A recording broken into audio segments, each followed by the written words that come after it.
Okay, the last people over there, everybody come sit down.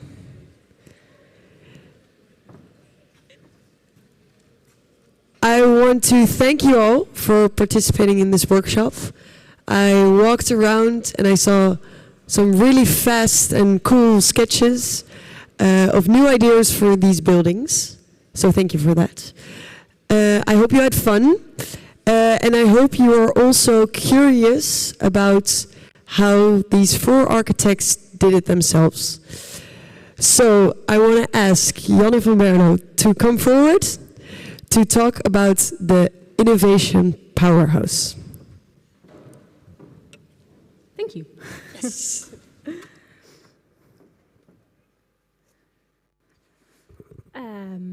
So thank you all for being here and allowing me to talk about my first project, actually. I started this project when I was still graduating at this university. And I'm still very happy with the results that we created here, actually. I didn't do this alone, so I worked together with Eugelink Architects and the Bever Architects. So that as a newly graduated architect, I had some backup from renowned architects to help me finish this project in a good way. And the project I'm going to talk about today is this. It's the former power station of Philips in Eindhoven. For those that are not from the Netherlands, Eindhoven was, I think, one of the biggest industrial companies we had, and they built about, I think, a third of Eindhoven with the first industrial complexes, with housing around, and they were really like a big company here. This building was going to be a multi-tenant office building for the creative industry, really an ecosystem where different companies could meet, inspire each other, and work together to create new ideas, new products, new anything. And this really fit in the DNA of Eindhoven. Eindhoven is now also the place where ASML is located, so they really want to brand themselves as a city that is for the high-tech, innovative solutions. And this company is located on Strijp T, it's the black building. And the Strijp T is the industrial area you see between all the roads. And it's right next to Strijp S, which is a quite well-known transformation area in Eindhoven. And where Strijp S is mostly housing and startups, we wanted to create sort of a more business-to-business, scale-up kind of atmosphere for this building. And the interesting thing is that it was a building on a industrial complex with also still industrial regulations. So we really needed to have heavy industry actually to open the building. And we had to discuss a lot with the municipality to create other options and to be able to make offices here. And with this credo, make, create, innovate, we sort of got the municipality so far so that companies that are involved in making innovations are allowed to be in this industrial area. And to research the building, we dove into all the archives. We found these beautiful photographs. That's very nice about doing a Philips building. They have a very big archive. And this was also necessary because the building was full of asbestos when we first started. So that is me on the picture. And this was the first and only time that we were able to visit the building during the first permit session. And because of this reason, we decided to do the design in 2 stages. And the first permit we did without visiting the building for a second time. And then by the time the building opened up, we reevaluated all our ideas and went for a second permit to really make sure that the building and the vision were coherent enough. And what is very difficult about visiting a building in asbestos is that you can't take everything that you take with you. You have to shower when you go out. So we went in with GoPro cameras. We didn't really practice beforehand, so we weren't so good with them. So this was the result of the images that we had when we got out of the building. So luckily there was a very big archive that had lots of drawings, lots of photographs, so we could comprehend how the building functions when we started the design process. And this also taught us that the building was built in 4 different stages. It was a power plant that ran on coal when it first started. So that's also what you see in the top here, is that they were building the coal chutes. And then later on, as Philips grew, the power plant could also grow. So they built the building in 4 stages from the 1950s to the 1970s.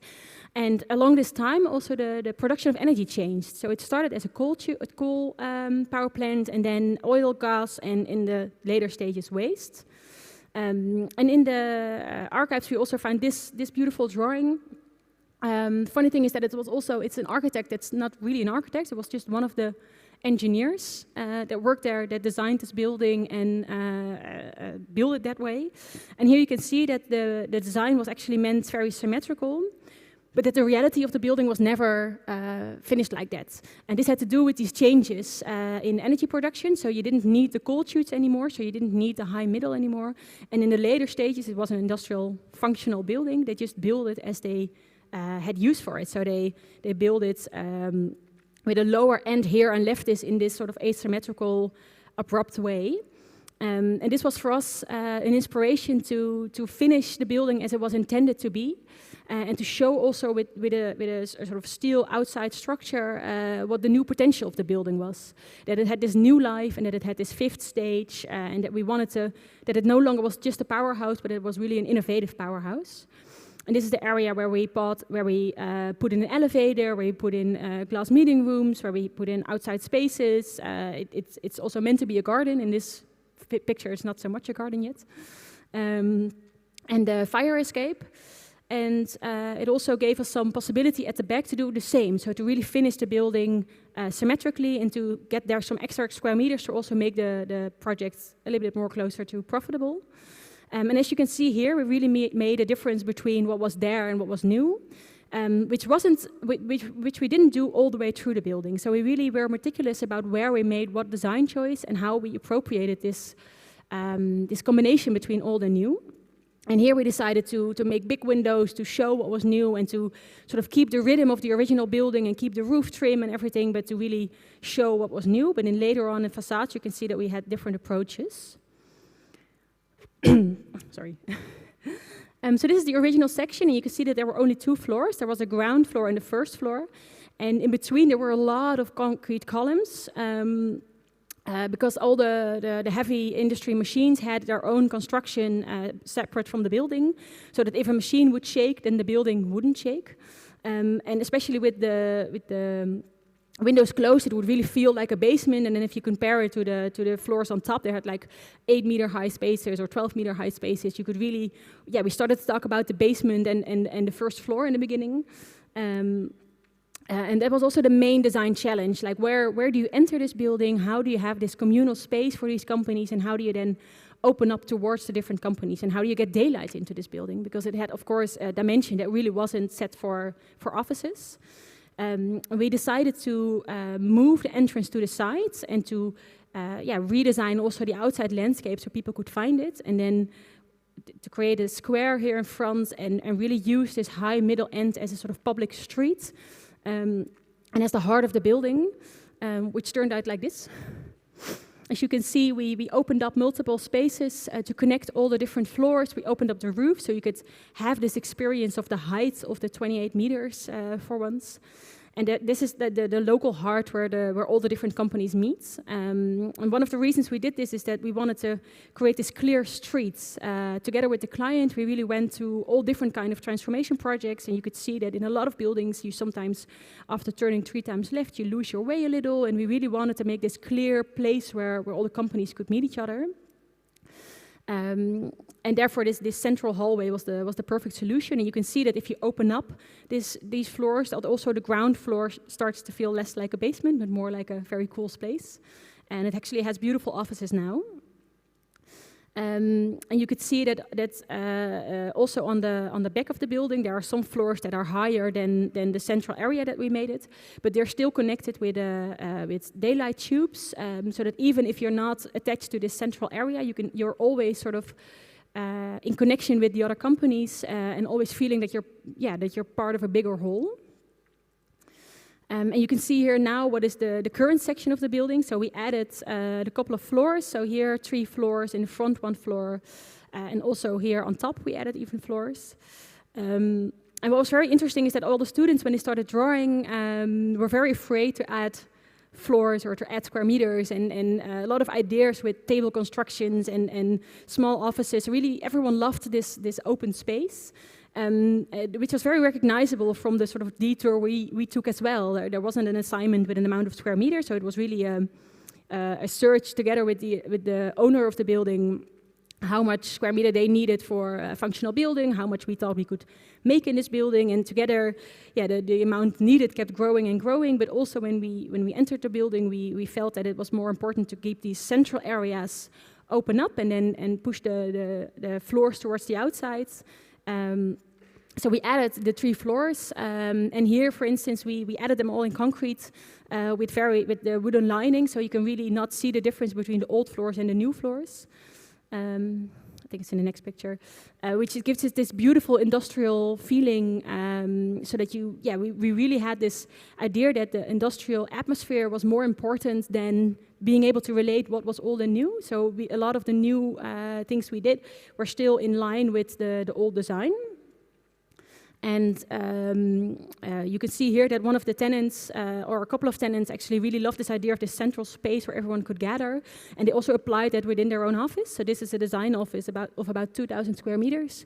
And I think 40% of their office space is this open area where they invited the clients, invited the partners, and then they could go to the big meeting rooms where you could do design sessions together. And then the designers themselves, they were a bit more in the private areas, looking into this sort of vibrant place.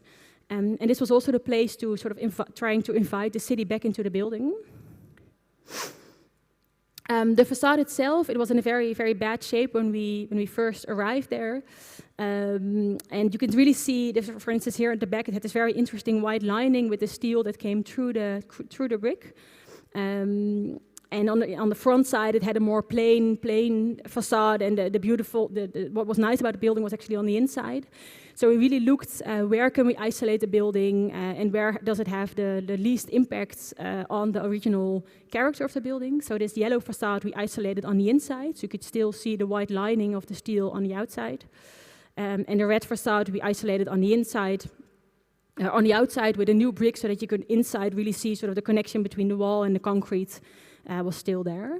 And it was a very meticulous search to see how can you open a building, where do you need more windows, how do you keep this sort of tough character of the building. And we went into this combination of different reasoning and different techniques. So the front of the windows, they're all renovated. They're cleaned from the asbestos, and they were all, only the glass was thickened with very small profiles. We have a layer of new windows that we all designed so that the window frames falls into the wall, so that they're very minimalistic and that they don't have that much impact on the sort of toughness of the building. And then you have the former windows that were already there, but that we made bigger by making them until the ground. And there you can see the window frames. So we had this sort of multi-layered approach, but for instance, also the entrance here is actually new, but designed in the atmosphere of the former building, so that it really feels like a natural place in the building, and that not everything has to be recognizable as this new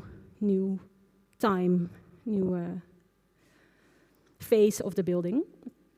You could see here there were some students that also had the idea to make the open platforms. That was also the idea. There was supposed to be a bridge here that connects the two buildings of the owner. So we moved the tube bridge, but the eventual walking bridge is never has yet to come. And what I really like about it is that there are about 10 to 13 companies in there, and one of the companies that is on the top floor, they're growing. They made a test case of a growing plant that can grow plants with very little water and with the TL lights, the pink lights, to make like food hubs in Africa. And they have this system where they roll up the curtains every night. So every night you can see that the company is there, and you can see that something is happening there, that it's not just a powerhouse anymore, but it's something more. And one of the ideas the students also had is really inviting the city into the building, and that is also something that we did. So within the contracts of all the tenants is written that every Dutch Design Week, the ground floor and the first floor, the public part of it, is giving back to the Dutch Design Week. So there's a exhibition there every year. And one of the tenants also opened up their office multiple times as a film studio, so that you can invite their young designers, and they can present their products during the Dutch Design Week. And within this, I think we can really say that we designed the Innovation Powerhouse of Eindhoven. Thank you. Thank you so much. Are there any questions from people? Nope. We also don't have a lot of time, so it's perfect. Thank you so much for giving this presentation. And now we're going to group 2 of Braaksma Roos. Kristof, thank you.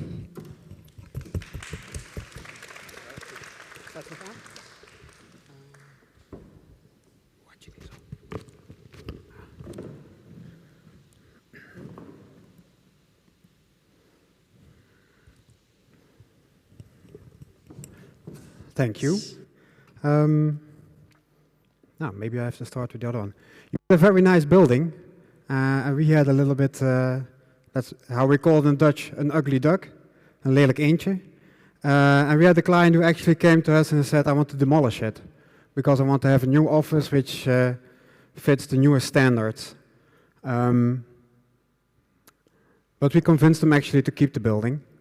Our building is located in Rotterdam, in the harbor, at the Waalhaven, at the end of the Sluisjesdijk. And it was an obsolete building.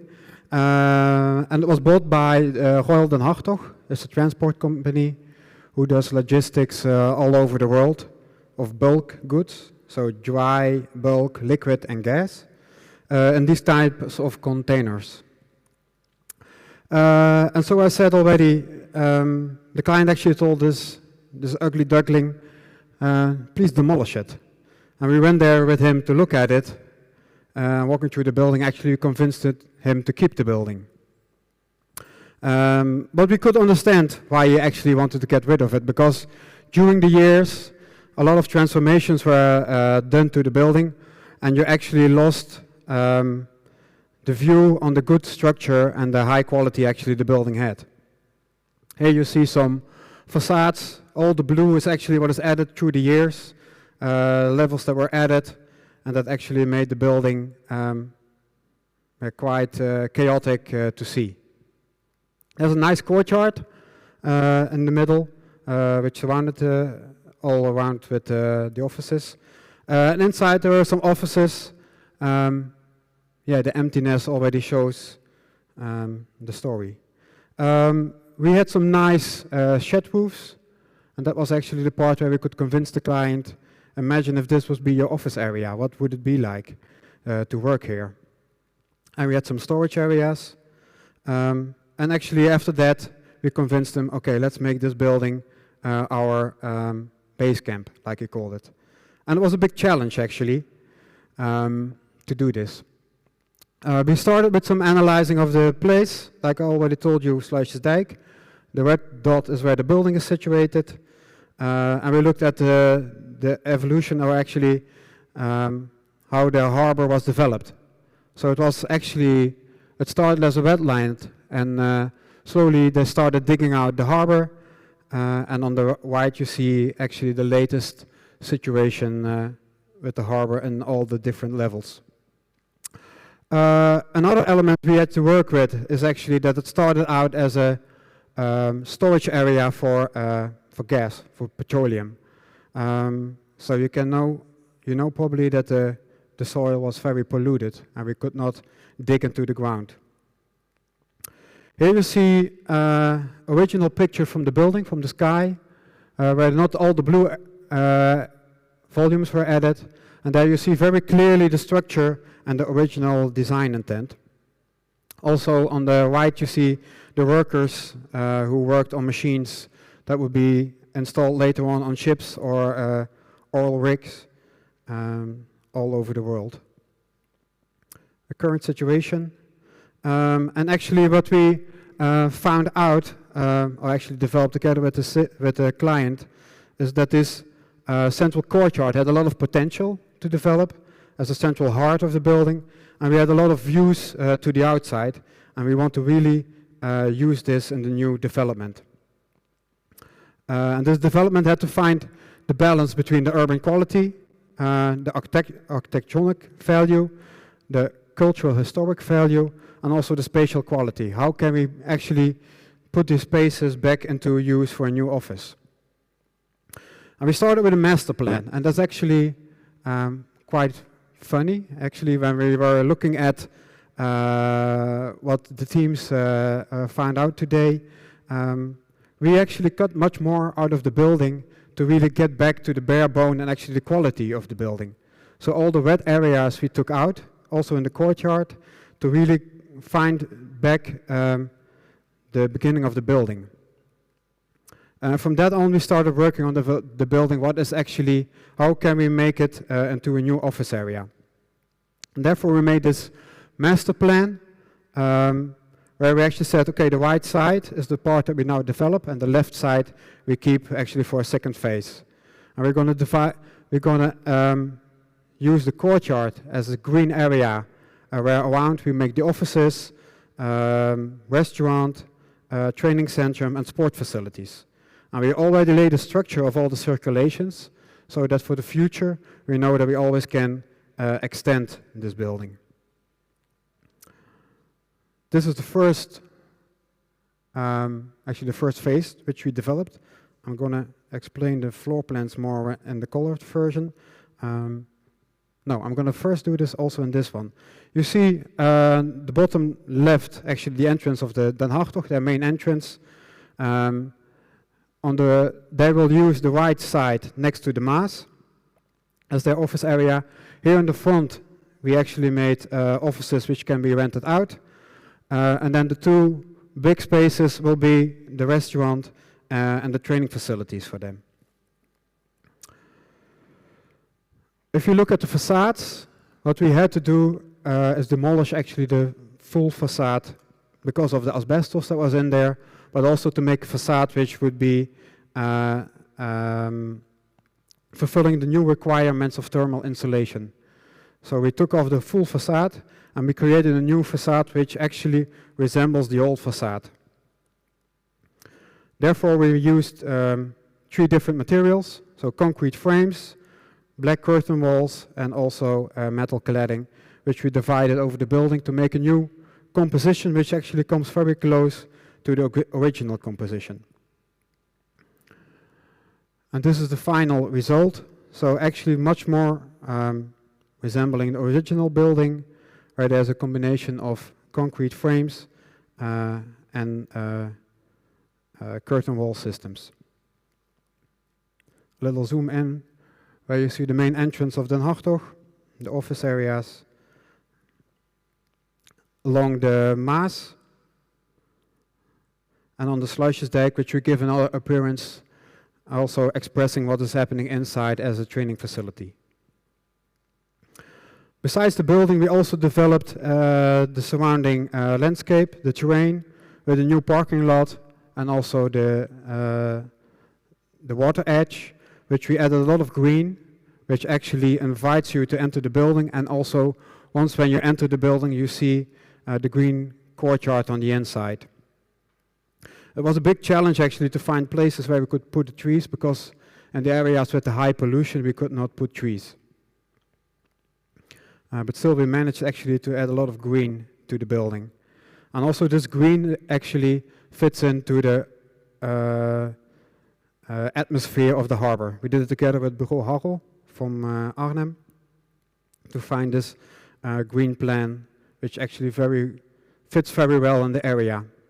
And here you see an impression of the courtyard where all the offices and our restaurant is located around. I want to show you a picture actually of the original of how it is now, but then the trees are much smaller and you don't get a good feeling. What I said already, we emptied up the building and then you left over with this structure, and then we started filling it in again with the office. We had a nice high ground floor, but actually the top level was very, very low. And also we had to find a way to make a building that would suit the client. When we started this assignment, actually the client gave us 1.5 A4 sheet with all these wishes that he would. And together we had to find out how do we make this building really for you and for your employees. And we started actually with a very simple base, a very quiet concept. And we filled the concrete with wooden volumes, a big wooden stair, and we created 2 voids to connect the 2 floors with each other. And we added also roof lights on top to have the daylight coming into the building.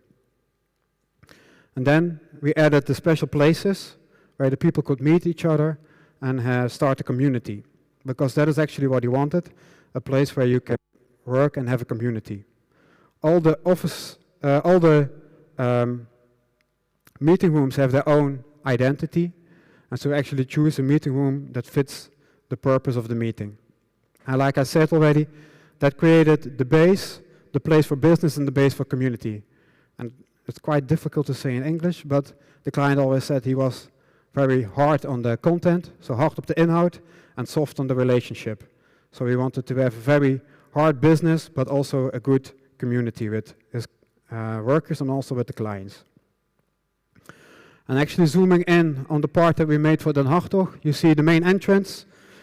On the yellow, we made a coffee bar actually very close to the entrance, looking out over the Maas.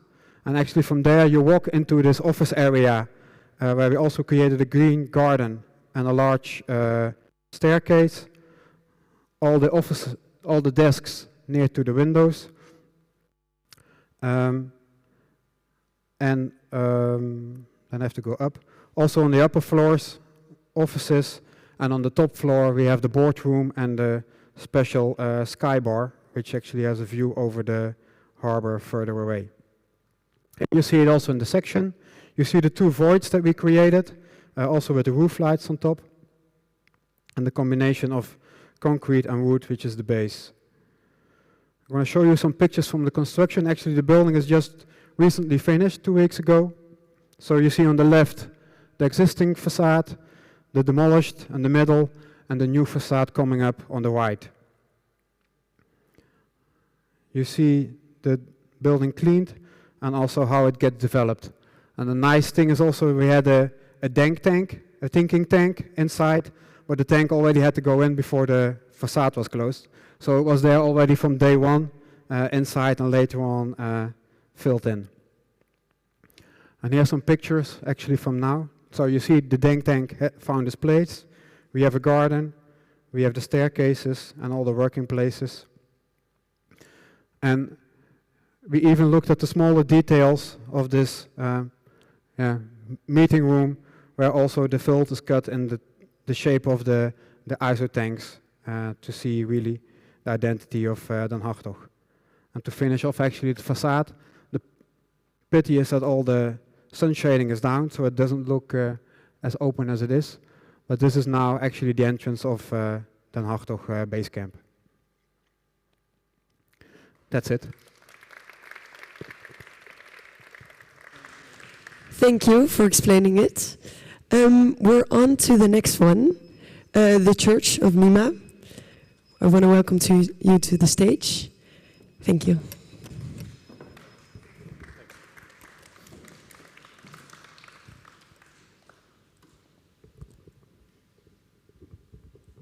Obsolete.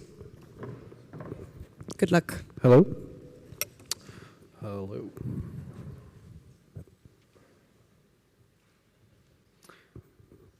Hi.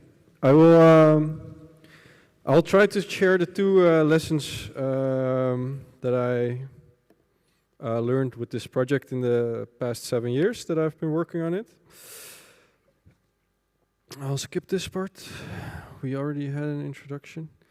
But I'll also tell you a little bit of how I started this project. So I was in my first year of master's, end of the bachelor's. I was doing my internship at West State. I was in this competition with in The Hague with a lot of big architecture firms. And we were doing, it was the first time that I was in an architecture firm, and I thought, okay, wow, so we are in competition with all of these other architects. So we are spending 6 months doing all of these designs against each other, and then one of these projects is going to be chosen. And I was just in the back, of course, just observing. And there was always this little guy with the Excel sheet coming to my boss, telling him what to do. And I was like, who is this little guy with the Excel sheet telling my boss what to do? So I asked around, and they were like, "That's the developer." And then I was like, "Okay," but I thought we were doing the programming. And then they were like, "No, no, it's the developer who's doing the program." So for me, it was a lot of eye openers where I was kind of disappointed and fell into a little bit of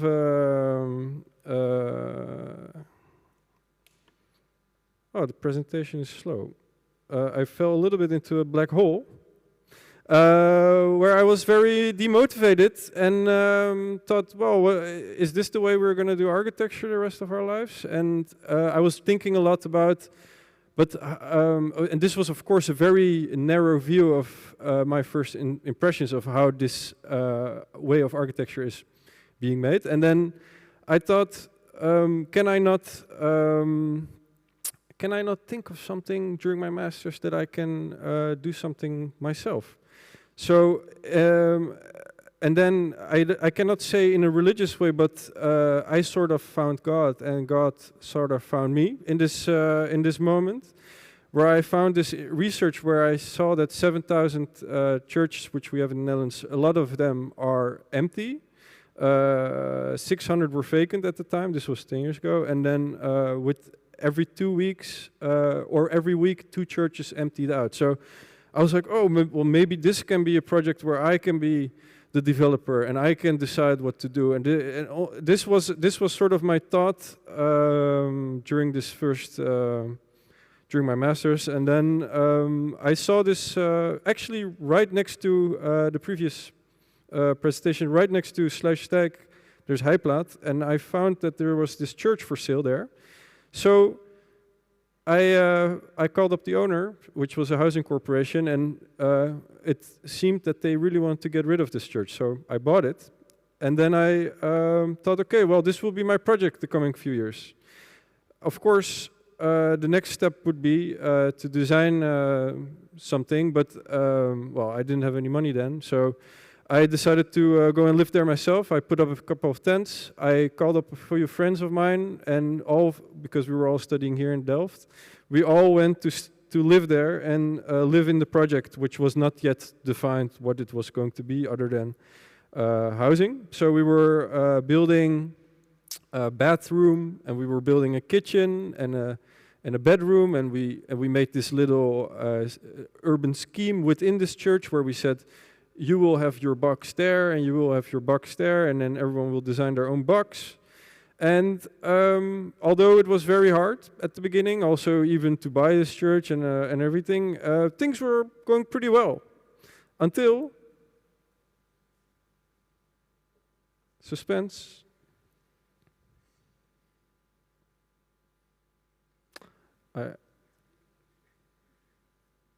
Until it burned down.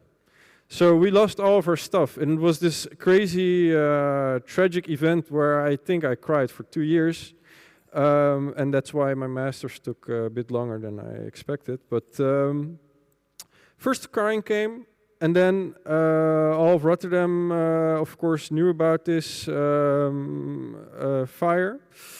And the days after, well, there was this ruin left. With just the rubbles. A lot of newspapers came around, made pictures, which were in the end pretty cool, I must say.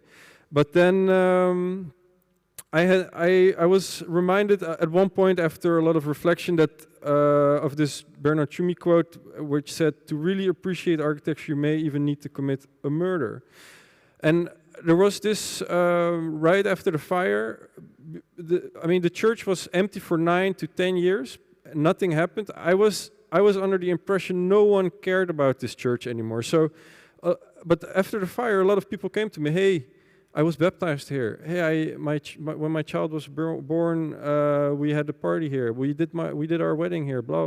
Like there were so many new stories coming up where I thought, okay, this it reminds me of this. Something tragic needs to happen, but all of these memories are still stored in the bricks.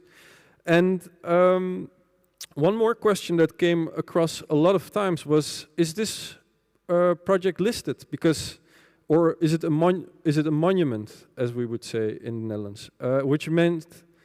Which in essence, when I thought about it more and more, it meant is this a building that the municipality or the world or the Netherlands thinks as something that is important?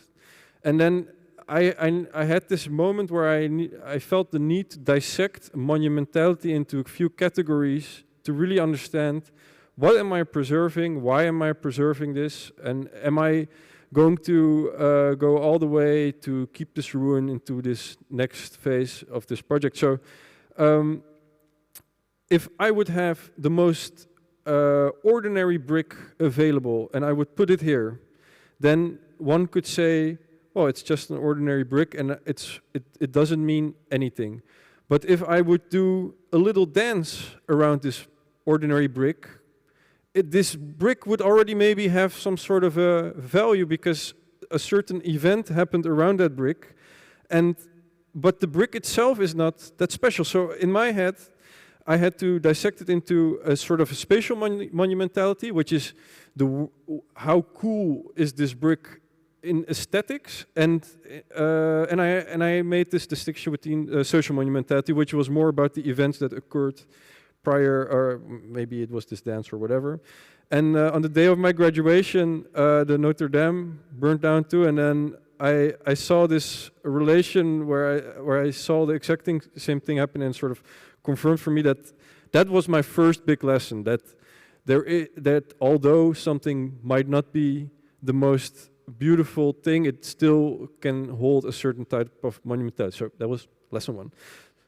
After all the rubbles were gone, this is what I was left with as a canvas. It was basically a church ruin with some type of a foundation, which we would in Dutch say op staal gefundeerd, which is there's no poles underneath it.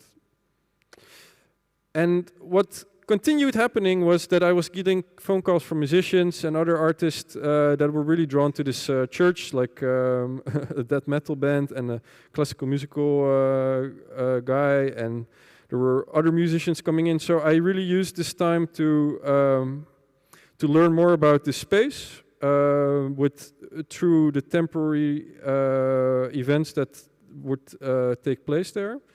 So we did, I'll just go quickly through, we did a dinner, we did an artwork with Zoetmilde and Space Encounters, we did a cinema. So I had all this time to research, and I also did a lot of research about this, about the background of this place.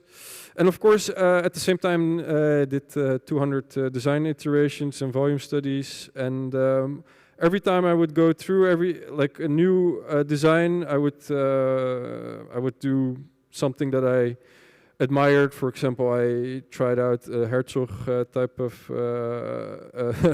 things, and I would just place them in just to feel what does this do to me, and this kept on for a couple of years, where I tried a lot of different stuff, and after trying all of these things and graduating, I went to the municipality, and the municipality said no, and the Welstand said no, and the engineer especially said no to all of the things that I was doing. So then my second big epiphany came. I was working with IMD. It's a big engineering firm, really forward-thinking engineering firm, and I sort of got the same question. If you look on YouTube to these Norman Foster documentaries, he gets this one question from his master, Buckminster Fuller. He goes, Mr. Foster, what does your building weigh? And I never really understood that question until I was asked that question. And I was asked that question specifically because I was doing all of these volumes around or on or in weird ways, not taking into account these foundations. And so I was asked, what was the weight actually of this building on top that was built priorly on top of this foundation, which is the blue part. So I learned that I have to respect the weight of the old building and not build something that is heavier than the previous building, which is, I think, a huge lesson when you're working with existing buildings. So I will skip this. So I made 2 volumes, one to the left one to the right, where I keep distance to the existing foundations, and well, you cannot see this in this picture, but I connect the two foundations with the underlying foundation, which I will show you in a minute. And so we made this. In the end, it became a housing project where here you can see it. So it became this foundation that connects the two walls. So it became a housing project in the end after all of these conversations with the municipality. I will not go into it too much, but still, of course, I was thinking about this social monumentality part. So even though it's housing, which is, in my opinion, maybe one of the worst functions to convert churches or such public buildings into, I still had this thing where I thought, okay, if it's going to be housing, how can I still make the sort of the most social type of, most communal type of housing that I can?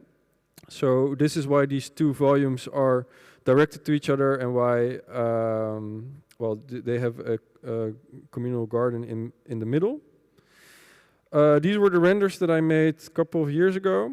Here you can see the contrast also between the new and the old, and the distance. But in the end, I kept all the walls. I made a clear distinction for myself between whatever is inside and whatever is outside of these walls. We even did the landscaping of these of this design, because, of course, I was working for Weststate for a little bit. So all of the plants that are planted inside of these walls turn red in the autumn. So it's sort of a reference to the fire. And the tower, the torenspits, is also something that changes colors throughout the years.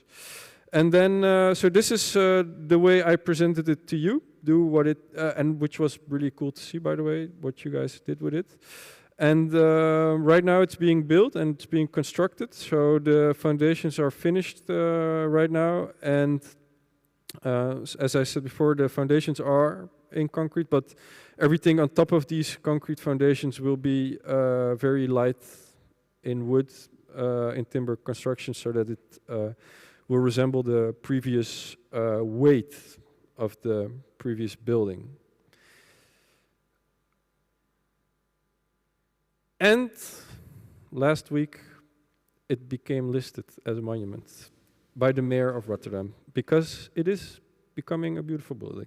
So I think that was the end of my presentation. So I always think of Michael Caine. The way he says never is not the way I can say never, but was it obsolete? Never.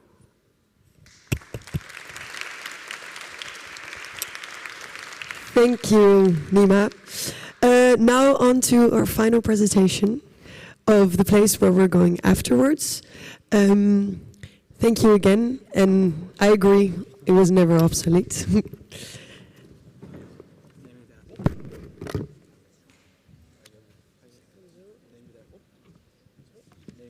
Ja, we nemen alles op.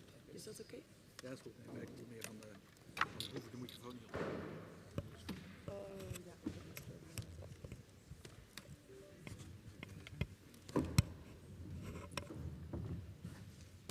Heb je anders liever dat je hem vasthoudt? Nee, nee.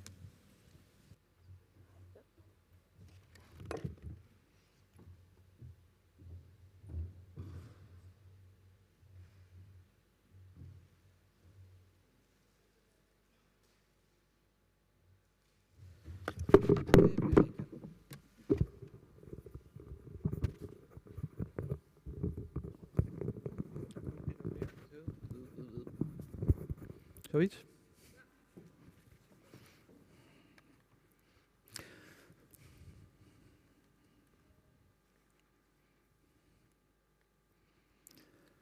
Now this building was hidden in the ground for 40 years. You couldn't see the building. It was in Delft, and you couldn't enter this part of the building. And I could enter it because somebody, my client, my project developer, who actually was a very nice project developer, wanted to buy this, and so we could enter it. And I was directly falling in love with the space because it has so much reflecting the centers. So you can almost want to touch the wall, and the walls they has been changed in the 40 years because there's the iron on the walls and the calc is on the walls there, and it's a little bit cooler than outside because it's half in the ground, and you have this the smell of the concrete, of the wetness of the building, and the only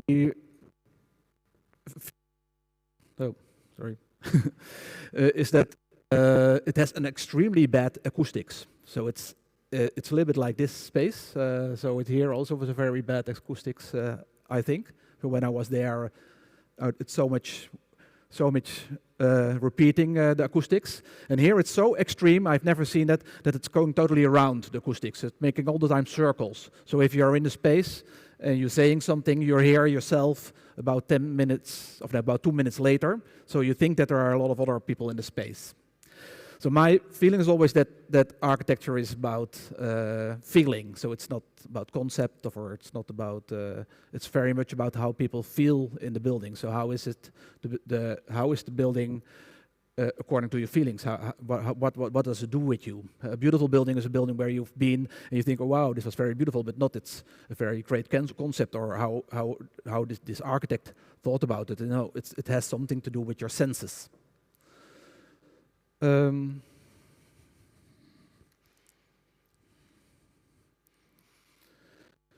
see a little bit here the building. Yeah, we made some movies from the building. Now here you see the water tower, and here's the pump house, and it's in the ground here. You actually can't see it. So you're entering the building through this little building. So, but it's about 10 times bigger, and it's there in the ground.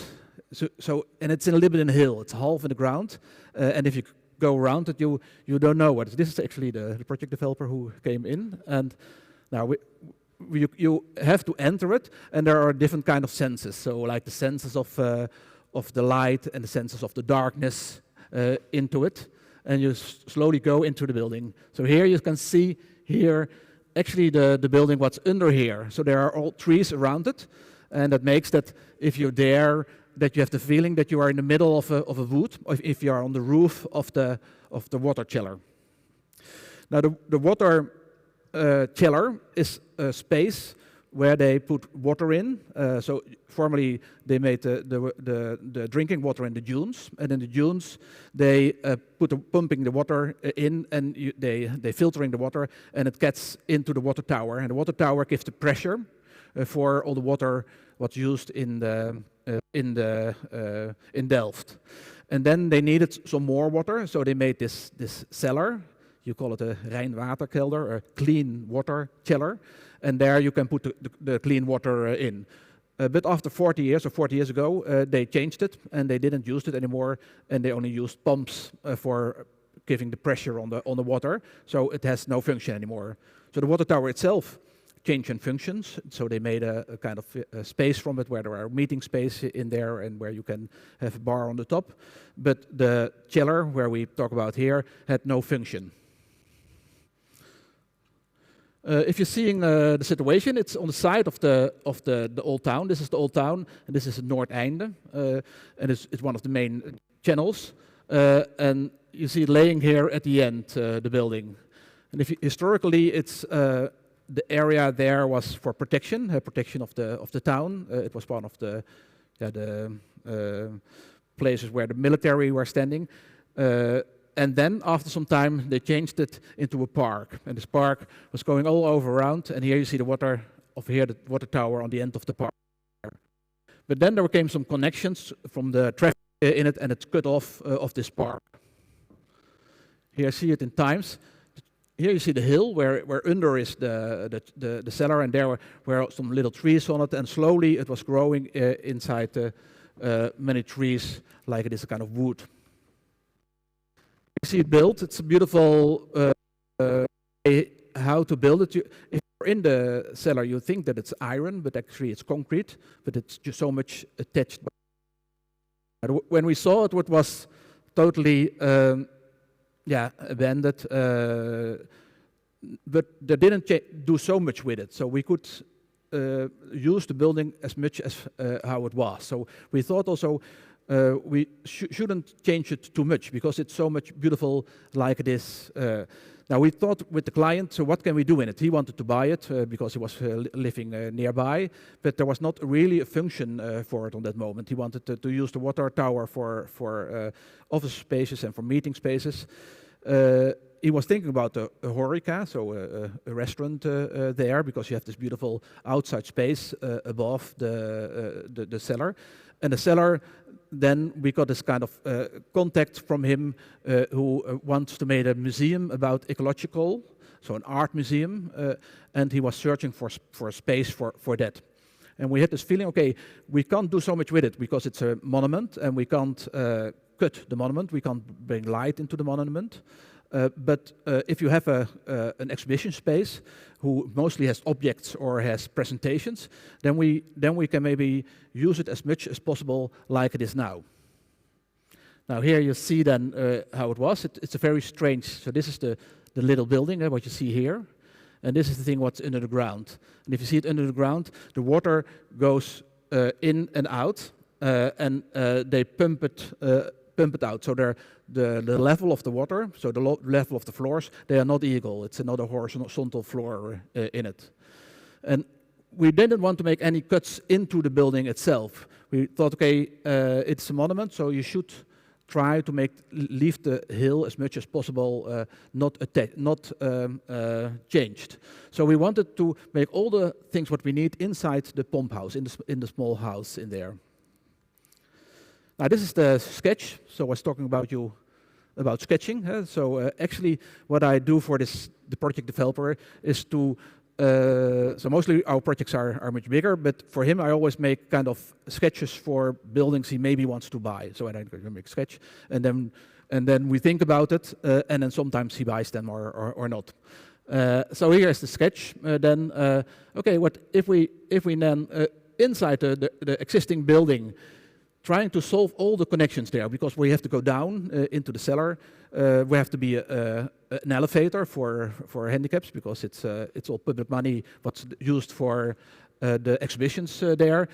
We need a kitchen for the horeca. It has to be survived in money. So there's one way, there is the art exhibition. Other way is the commercial horeca in there. And we have, of course, to fly away if there's fire. And all these different connections we can make in this small house here, because there are 3 concrete walls there. So these concrete walls already make the system of what we need.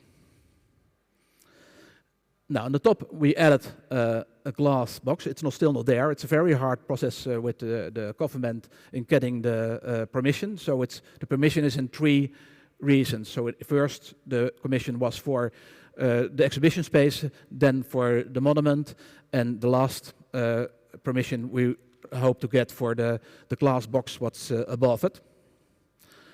Now here you see the connections. So inside here we try to solve the connections.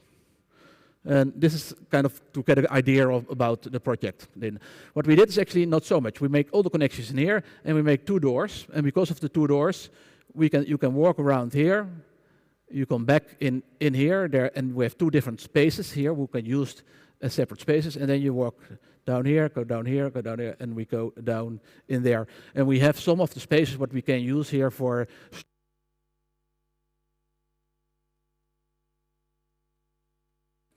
Ik ben, oh ja, toch wel.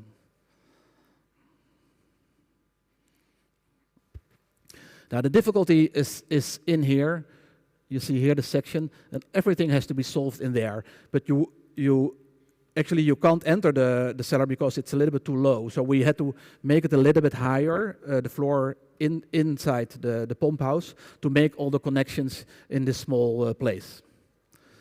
Now this is a little bit too difficult, but yeah. You see in here, everything is connected in there, over there. What we did then is,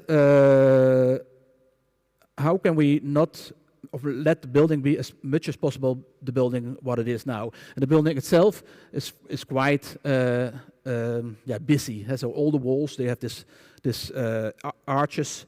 There's almost nowhere a place where you, on a natural way, can make a floor attached to the walls. So we thought, okay, everything we have to solve inside the kind of volume inside the space. And then we would like that there's this different kind of lights. So you're coming in the building, in the pump house, and then it's a kind of normal light. And then you go down, and then slowly you're coming in the dark. And if you go up to the outside, there's this glass box inside the wood where it is totally light. This is the glass box what we still want to make there. Now here you see part of the building.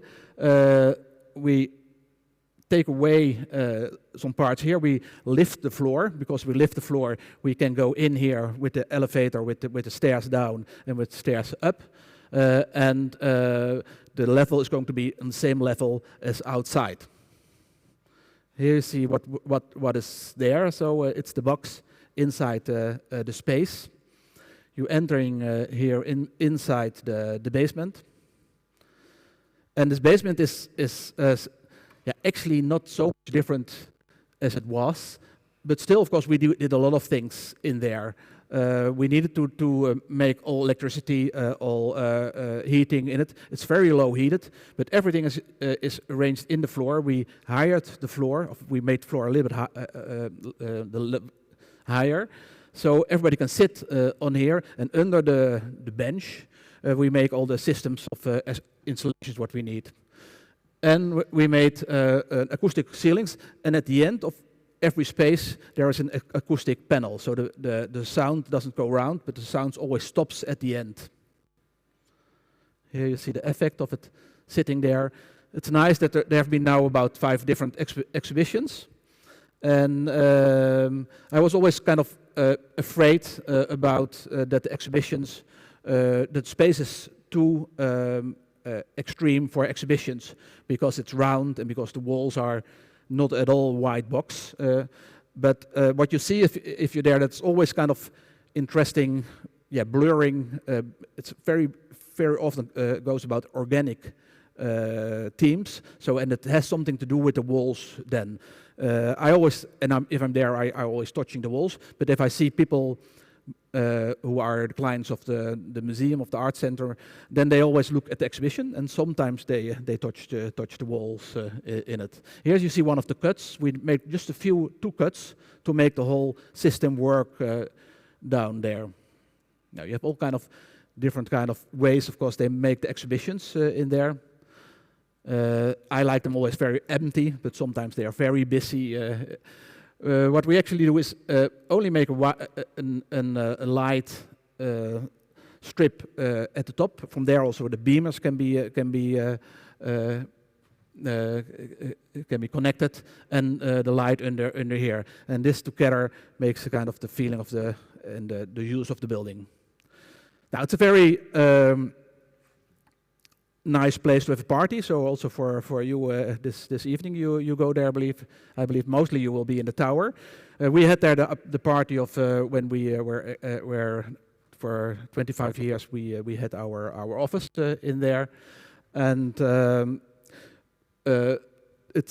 we had an exhibition so we could make an exhibition in the space itself, and the exhibition was about senses. So all the architecture we make are about different kind of ways of attaching to the senses. And there's a little video from it, if it goes well. And I hope there's music with it.